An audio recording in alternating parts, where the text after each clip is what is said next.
Nah, di sini yang pertama ada aksi nyata filsafat Pancasila dan pemikiran Ki Hajar Dewantara sebagai landasan pendidikan nasional ya.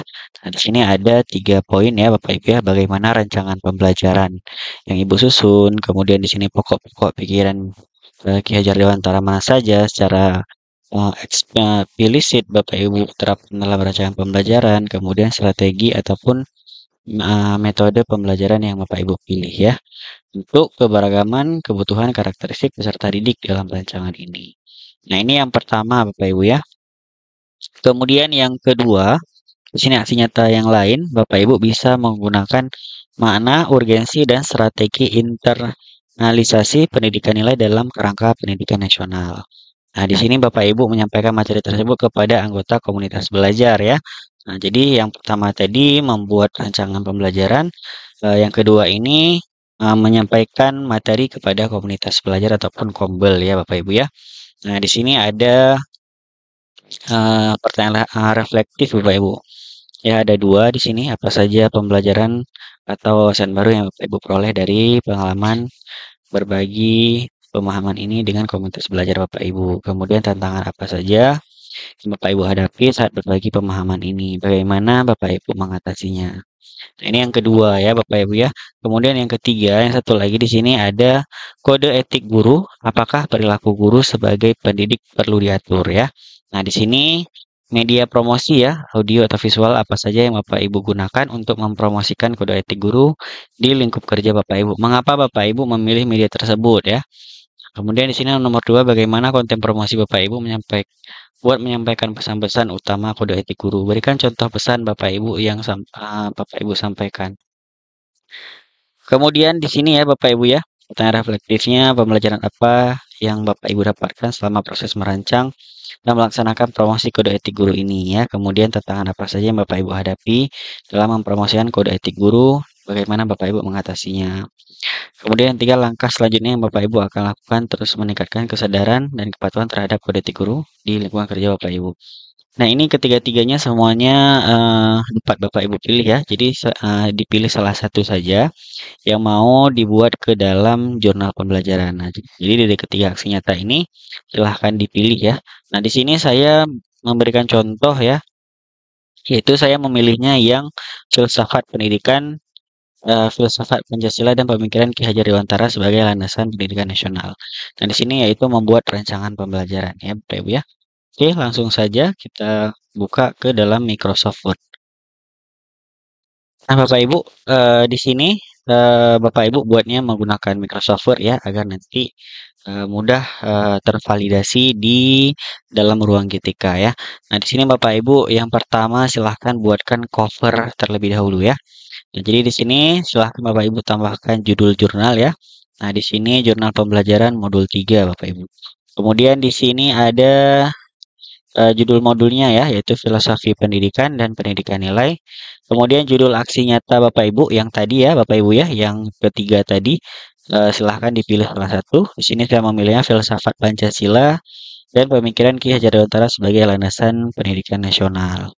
Nah, kemudian di sini Bapak Ibu silahkan sertakan logo LPTK ataupun pas foto Bapak Ibu, ataupun Bapak Ibu mau menerapkan dua-duanya ini juga boleh ya. Jadi bebas Bapak Ibu. Kemudian di sini Bapak Ibu silahkan buat identitas ya Bapak Ibu ya, nama, kemudian bidang studi, kemudian nomor UKG atau nomor NIM bagi yang sudah ada NIM. Kemudian di sini nama LPTK ya Bapak Ibu ya, silahkan ditambahkan. Kemudian pendidikan profesi guru ini bebas Bapak Ibu ya. Jadi silahkan dikreasikan secara masing-masing ya dengan kreatif.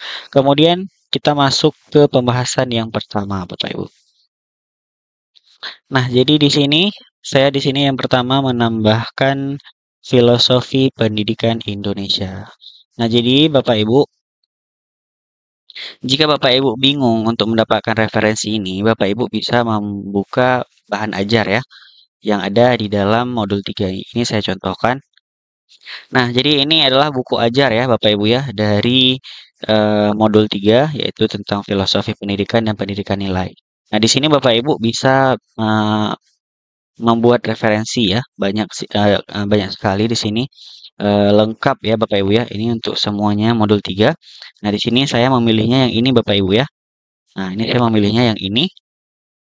Nah, jadi nanti saya mencari referensi itu dari topik satu ini Bapak Ibu. Nah, ini ada sekitar 22 halaman ya Bapak Ibu ya di sini ya. Jadi nanti ada ringkasan-ringkasan ataupun referensi, nanti saya tambahkan ke dalam jurnal pembelajaran. Begitu juga dengan yang di dalam Word ini ya. Jadi ini ada beberapa teori-teori yang diambil dari buku ajar ya dalam modul 3. Ini salah satunya filosofi pendidikan. Jadi Bapak Ibu silahkan ya apa itu filosofi pendidikan Indonesia ya.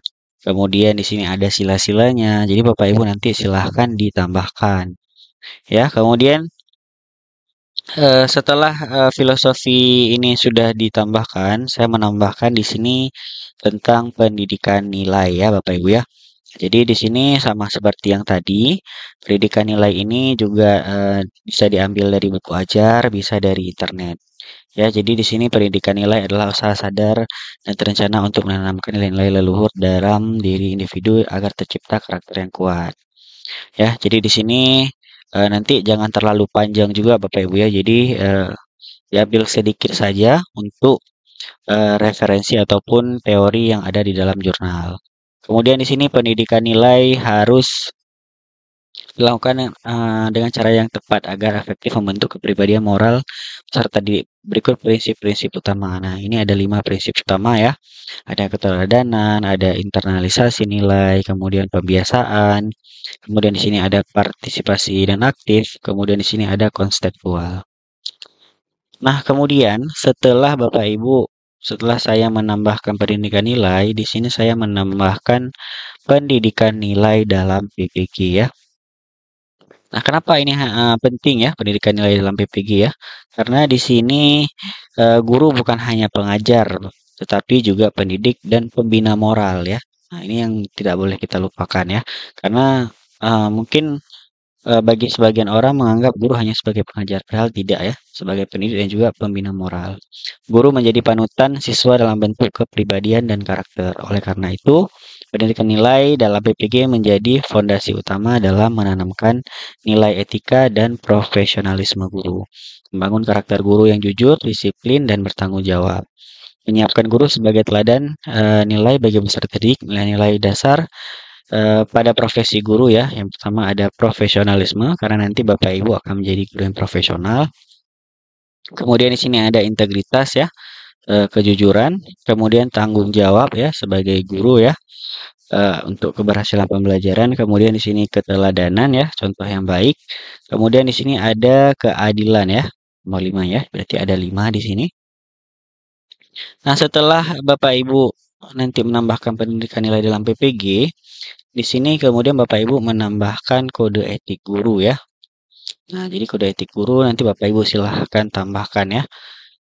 Setiap profesi memiliki kode etik ya, karena kode etik berperan penting dalam menjaga standar moral dan profesionalisme. Ya, karena di sini ada 5 juga ya Bapak Ibu ya untuk kode etiknya ya. Menjamin integritas, membangun kepercayaan publik, kemudian mengatur perilaku profesional, kemudian melindungi pihak yang dilayani, kemudian menghindari penyalahgunaan wewenang. Nah, jadi Bapak Ibu nanti jika ada yang mau ditambahkan lagi dalam topik ini ya. Jadi Bapak Ibu boleh Bapak Ibu ya. Jadi silahkan dikreasikan. Ini hanya sebagai contoh saja ya. Bapak Ibu ingin menambahkan seperti ini, ingin menambahkan gambar sangat dibolehkan Bapak Ibu. Jadi bebas Bapak Ibu berkreasi. Silahkan lihat modul ini untuk menjadikan referensi Bapak Ibu untuk meningkatkan kreativitas Bapak Ibu. Nah, kemudian karena di modul ini, di aksi nyata ini ada membuat rancangan. Nah, kemudian di sini kita membuat rancangan Bapak Ibu ya. Nah, di sini saya berikan contoh. Nah, di sini contoh penerapan pendidikan nilai ke dalam mata pelajaran PKN di kelas 5 SD ya. Nah, jadi di sini saya contohkan untuk pelajaran PKN. Nah, jadi di sini pentingnya persatuan dan kesatuan dalam keberagaman ya. Ini untuk waktunya 2 kali 40 menit ya. Kemudian di sini ada pendekatan berbasis nilai dan proyek ya. Nah, jadi di sini ada tujuan pembelajaran ya, kemudian ada profil pelajar Pancasila, Kemudian di sini ada nilai karakter yang ditanamkan. Kemudian di sini ada materi pokok ya. Materi pokok ya tentang apa yang akan dipelajari. Kemudian ada kegiatan pembelajaran. Nah, di sini ada kegiatan pendahuluan, ada kegiatan inti. Kemudian di sini ada penutup ya, Bapak Ibu ya. Nah, ini sama seperti modul ajar yang biasa, Bapak Ibu ya. Nanti Bapak Ibu silahkan kreasikan modul ajar Bapak Ibu masing-masing ya. Tidak harus seperti ini Bapak Ibu. Jadi Bapak Ibu silahkan kreasikan dengan kreativitas Bapak Ibu masing-masing ya. Boleh ditambahkan gambar, boleh ditambahkan link YouTube, dan segala macamnya Bapak Ibu ya. Kemudian di sini ada asesmen. Ya, asesmen di sini ada formatif, sumatif, ada juga tertulis. Kemudian di sini ada penguatan literasi dan numerasi. Nah, kemudian jangan lupa ada pengayaan dan juga remedial ya. Nah, kemudian setelah itu Bapak Ibu di sini harus menambahkan dokumentasi ya. Nah, jadi dokumentasi pada saat Bapak Ibu melakukan aksi nyata tersebut ya. Jadi seperti contoh di atas dalam mengajar ya. Jadi disarankan Bapak Ibu di sini untuk menambahkan 3 sampai dengan 5 foto ya dokumentasi ya. Tapi jangan juga terlalu banyak Bapak Ibu ya. Jadi 3 sampai 5 foto saja atau 6 foto itu juga boleh ya. Nah, untuk contoh-contohnya, jadi di sini guru membuka pelajaran ya atau guru sedang berdiri di depan kelas. Nanti silahkan minta bantu dengan teman sejawat ya untuk mendokumentasikan. Kemudian di sini ada peserta didik melakukan diskusi. Jadi pada saat peserta didik melakukan diskusi dengan teman-temannya, itu nanti Bapak Ibu silahkan difoto ya.